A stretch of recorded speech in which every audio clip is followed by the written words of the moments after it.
This is Democracy in Lockdown, a weekly virtual conversation on the latest news about the coronavirus crisis and what it means for our democracy. This podcast is presented by Unlock Democracy. We campaign for a better democracy and a new written constitution built and owned by the people.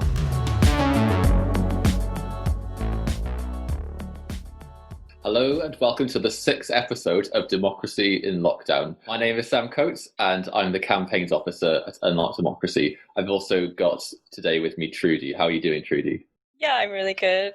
It's all become very normal now, sitting at home and speaking to you like this. Kind of a little bit apprehensive about the new messaging from the government with staying alert. I don't exactly know what that means. How have you felt about the recent lockdown easing or proposed lockdown easing? I'm pretty worried about it, Trudy, to be honest, because obviously I'm in Wales and we're one of the countries that has stuck with the previous advice, and it's going to be a bit of a mess, really, because we've got the weak media in Wales, so lots of people aren't going to be aware of the changes. That's going to cause friction, but also lots of people in England are suddenly going to think that it's fine just to come in and overwhelm rural health services if they bring the virus with them. I don't understand why this has been announced at this stage from a public health point of view, so quite worried about it, to be honest with you. You think you'll have many people crossing the border this weekend? We've already seen increases in that, and the stories of people messaging Airbnb saying, hey, you're not open yet, but we're coming on Wednesday because everything's fine on Wednesday, this sort of stuff. There's been lots of quite tongue-in-cheek discussions about policing the border. Definitely. Feel the same way. Obviously, I live in London at the minute, so mine's more about overcrowding of public spaces, not being able to go to my nice local area because everybody's come in to walk around that. But yeah, definitely feeling a little bit confused at the minute. Yeah, that seems very fair. And the polling has shown that people are not really very clear about what the new advice means, whereas people understood what stay home meant. So last week we talked about how the media has reported the pandemic, what they've been focusing on and why some stories have been neglected. So this week we're looking at a key gap we've seen in the media coverage: the experiences of workers during lockdown, and whether government support has been enough. So stay with us.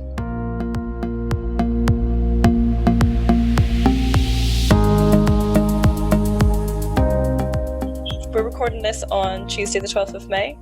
We have just seen the furlough statement from Rishi Sunak announcing that it will be extended until October with no significant changes until July. The coronavirus lockdown easing plan is due to come into effect tomorrow, Wednesday the 13th, with a new slogan to stay alert for the country. The unions are not backing these measures at this time, with IWGB taking the government to court. On the 8th of May, the Independent Workers' Union of Great Britain and 2 Uber drivers have filed a legal challenge against the UK government with the High Court over its failure to provide satisfactory income and sickness protection to millions of low-paid and self-employed workers during the pandemic. In other worrying news, Randox Labs, who Conservative politician Owen Paterson is a paid consultant for, have been offered £133 million in testing contracts for coronavirus tests. The contract was awarded without the need to ask other firms to bid for them. So Sam, how do you feel about that? Well, the testing contract's pretty worrying stuff, isn't it? Suspending competitive tendering raises lots of questions about conflict of interest within the government. And, I'm quite concerned about whether this stuff will become more normal afterwards, because, there's no clear-cut end to lockdown, even though we've seen this easing in England tomorrow. I'm quite concerned that this sort of stuff could become quite normal. I think that it's really interesting about the changes to the furlough scheme. We were hearing until this afternoon that it might be cut to 60% of wages being covered by the government instead of 80%. And one thing I think that shows is that the unions were probably flexing their muscles about this, because they're in a position to say to their members, we're calling a general strike, for example, if you're going to try and starve us into work. And legal questions aside, there's a lot of workers that don't really want to go into dangerous workplaces, so they have a lot of leverage there.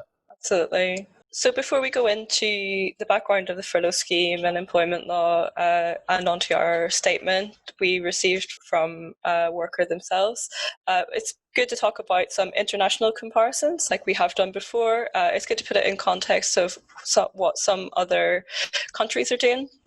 So countries like France and Germany, they already had a furlough type scheme in place where employers paid 70% of the salary for up to 12 months and the government reimbursed a percentage of that. So it was possibly a lot easier for them to just make them to expand them, to make them a little bit more robust for the current crisis. So in France, this has been expanded to state that employers should pay affected employees of an allowance at least equal to 70% of their previous gross remuneration, which means like 84% of their previous net salary. The French government covers 100% of the remuneration paid to the employers as part of this scheme, up to a cap of €6,925 a month, and the employer must cover any balance in that.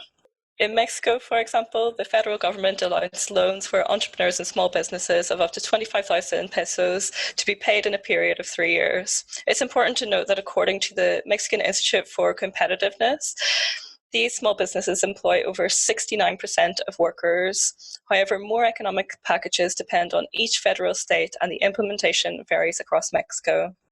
In Ireland, for example, the COVID-19 pandemic unemployment payment was set up for anybody who had lost their job or was laid off due to COVID. They receive a flat rate of €350 per week, and you can claim it on top of other benefits like the carer's allowance, for example. It's worth it to state that this is below the minimum wage, which sits at around €382 per week. They do also have a temporary wage subsidy scheme, which is similar to our furlough scheme, and it's based on a net weekly pay. So this varies a lot more than the base rate of 80% that we do here. This varies between 85% and 60%, with some more stipulations on how the employer should top up the wages. In Denmark, they offer a furlough scheme of 75% for salaried workers and 90% for workers paid by the hour. The employee must receive 100% salary during the period, and this is point of law, and the remainder must be paid by the employer, up to €4,018, and initially for 3 months.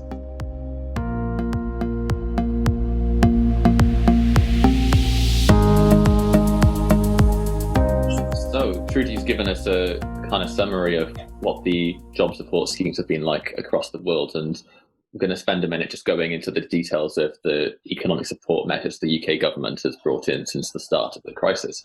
So, as March turned into April and the lockdown was announced, the government announced that they'd be covering 80% of workers' salaries. And that takes a very broad definition where a lot of businesses can access it. But crucially, unlike some other countries, it's optional whether the employer tops up that additional 20%. That scheme was meant to only run for a couple of months initially, but it's now been extended a couple of times. Help for the self-employed has come a bit more slowly, but there's still quite a lot of gaps in the system and a system of loans only for other situations. Crucially, it's worth mentioning that people that have already lost their jobs as the result of the crisis, or people that were made redundant by their employers rather than being furloughed, have the same system of universal credit. So there's been a lot of talk of cutting this subsidy to 60% in the coming weeks as a way of encouraging people back to work, so to speak. Cutting the subsidy to 60% would have forced many people back into work, whether they felt safe to do so or not.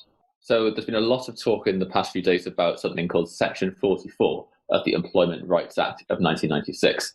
And according to the United Voices of the World Trade Union, this provides employees with the right not to suffer a detriment or to be dismissed for refusing to work in circumstances where they believe they would be in a serious and imminent danger by going into work. It provides employees with the right to withdraw from or to refuse to return to a workplace that is unsafe. So it's pretty interesting that there's been so much talk of people refusing to turn up to work when the government is saying that it's now something you should do as lockdown is eased in England. Yeah, definitely, Sam. And do you think that unions will be able to hold employers to that? Or is it more or less untested grounds for now? I'm obviously not an expert on that law, but it obviously depends on how many individual workers are aware of this law. And there's lots of people that have been encouraging people to join unions. But aside from so there's two issues here, really. I think the unions have probably had a really big say in stopping the furlough scheme from being cut to 60%. But I think it's going to be a little bit more difficult to enforce the social distancing regulations, certainly in England, where there's no legal protection for this. And as we know, many people have been going to work throughout all of this with no real social distancing taking place. What do you think? Yeah, absolutely. I'd be interested to see in the coming months how this pans out and whether people are actually able to hold the government to account over it. Yeah, we're definitely seeing that there's an unprecedented role for trade unions here in keeping people safe when the government doesn't seem to be following a public safety message that is in line with the very high rate of infection and deaths that we still have here in the UK. So one key point of the new furlough scheme that's been extended until October is that employers are going to have to pay in more for the scheme to function. And I'm not an economist by any means, but this could have an impact on the viability of some businesses and whether some people are just fired rather than kept on because of the narrow margins that some companies are running on. So that's definitely something to keep an eye on, whether that change leads to more people being made redundant. If you like this podcast, click the subscribe button and follow us on social media. So we have reached out to some colleagues. To put this in context, I used to work in hospitality as a manager, so I have a lot of contacts in the hospitality sector, people that I talk to quite often about working conditions. The hospitality sector has a notoriously precarious workforce with many employees on 0-hour contracts. So I reached out to some people to ask for their experiences from what their employers have done for them, what information they've received, and any experiences they had in accessing the welfare system that we have. So I'm going to read out a statement from an old colleague of mine who works part-time as a painter and decorator and part-time in behind the bar of a football club on match days, who has said that both those incomes have been directly affected and at points brought to a complete standstill. They say, I ended up applying for JSA and the DWP sent me a text a few days later asking me to come for an interview in Harlow, Essex. I live in Battersea, and by this time the UK had entered into lockdown, so there was no way I could travel to Essex, even if I wanted to, never mind how much the train ticket would have cost me, so I cancelled the appointment. I find the process of applying for universal credit ridiculous. I live with my boyfriend, so we should make a joint claim. I've never relied on my boyfriend financially, and nor vice versa. My boyfriend is a freelancer, so his income is just as fragile as mine. In the end, I gave up on universal credit as I'm not listed on the tenancy, and I didn't want to cause problems with the landlord by suddenly trying to get myself listed in such chaotic times. They go on to say, I had two very different experiences from my employers during this time. The football club were brilliant and kept communicating with us the whole time. Before the furlough situation came to light, they were trying to get all the holiday pay they could to us and promised to keep us all employed if we wanted to. This is a huge reflection on the ethics of the club. They paid us all London living wage, but sadly, I feel it's been very rare in this time. Plenty of my friends and myself have had disheartening experience with employers. They go on to say, my painting job is a completely different story. It's a really small business consisting of just my boss and myself. At the beginning of the crisis, I understood whenever he let me go. Work was thin on the ground and he has a family to feed.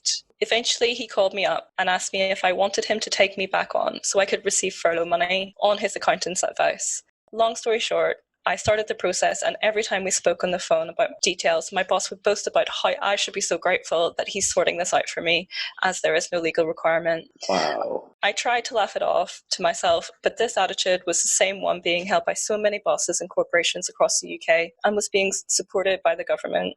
I feel that everything about the furlough scheme has enabled bosses to strip workers of any control or dignity. We are held hostage to the good nature of our bosses, signing us up to the scheme to earn a percentage of an already low wage that's not even provided by them personally. I think that's a really accurate reflection on what I've seen from my colleagues in the hospitality industry. A lot of sense of they should be grateful that their employers even keeping them on, completely reliant on the kindness of their bosses. Yeah, that's just an astonishing story, isn't it? I've got some friends who were switching jobs when lockdown happened and were able to get furloughed by a previous employer. So they're doing okay, for example. But this is just a part of a big picture where so much of the power in this situation is in the hands of your employer, and it's really down to whether they're a good person or whether they're not interested in you, which is just incredible that the government is putting people in this position, in this really unequal power relationship, isn't it? Yeah, I think it's worth it to note as well. There are, especially in the hospitality industry, a lot of employers who are directors, so they're directly involved in employing their staff at all levels. There are smaller businesses as well, and they tend to get a salary from their own company, for example. So you'd see where the companies had an interest to gain the furlough money where that was happening, and where that wasn't happening, there was less of an interest, let's say. Right, yeah. So it's so interesting how these systems are designed in terms of how it impacts the people in terms of how it impacts the workers, isn't it?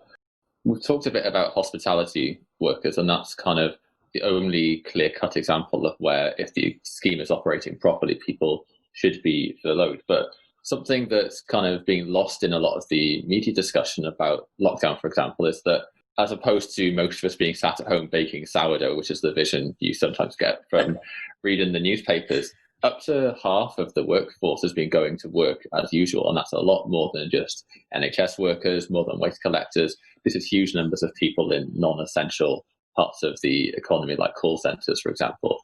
And that's because whether you're defined as an essential worker is basically your boss's decision. And people have been forced to come in because there's no option about taking furlough money. It's your boss's decision, and they're saying you have to come to work. Then there's not an awful lot you can do about that. It's worth adding as well that whilst in Wales and Scotland there is new legislation enforcing social distancing in workplaces, there's nothing to enforce that in England, which means that employers can basically get away with forcing people to come to work in unsafe conditions to do non-essential work. Our friends at Open Democracy did an investigation recently where call centre workers had been polled on how they were faring at work. And they found that 52% of call centre workers that were asked had been forced to stay in work, and many of them were doing low value work in terms of it's not generating a lot of profit for the company. And there was no social distancing going on, despite most of the workers thinking that their work was not essential at all. Trudy, we've been talking about how there's been a big, at least in terms of narrative, lockdown in England happening on Wednesday, tomorrow, when we're recording this. And this strikes me as being a really, really dangerous situation, because whereas earlier today we might have been thinking about it in terms of Boris Johnson has said to people, if you can't work from home, then we encourage you to go back to work now. That being coupled with a 60% furlough instead of an 80% furlough was looking like people were being basically forced to go back to work if they wanted to get any wages. But now we're in this situation where it really feels like people are being forced to negotiate with their employer in a really unequal relationship about who should return to work. So rather than, even though the furlough scheme is still technically in place, many of these people that have been going into work the whole time, they've got no protection, they didn't have any protection before, and now more people who had been furloughed are probably going to be unfurloughed and forced into unsafe workplaces. And there's this whole emerging narrative of the government trying to pass responsibility onto individuals. Is that something you're seeing and feeling as well? Yeah, it definitely is, especially as Rishi Sunak announced that people could go back to work part-time. So negotiating that further with the employer, and then we now have to wait to see what measures they'll bring forward, how they'll deliver the part-time furlough, part-time working incentive, and how the relationship between employers and employees will change because of that. And I'm worried we'll still see quite a few redundancies, even with the commitment to continue to pay workers 80% of their salaries. Yeah, so lots of uncertainty, passing the role to the public in terms of what is the right thing to do and also not the right thing to do as individuals. So yeah, I'm concerned that not only are we going to see more redundancies as people are forced to choose between going back into work and their safety, that the infection rate's going to go up as a result of this because of the lack of clarity over the government information. So yeah, not a huge amount of positive things to say today.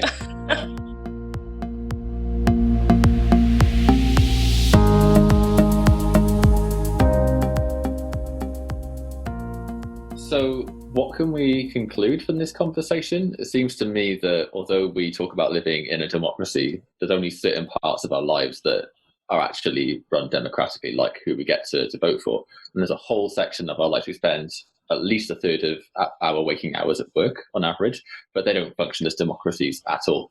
And what we're seeing here is that unequal relationship is forcing people into really dangerous situations if people want to keep earning an income and a livelihood, basically. So we should be thinking about whether there's ways that we can make workplaces more democratic. That's something the government could be working on.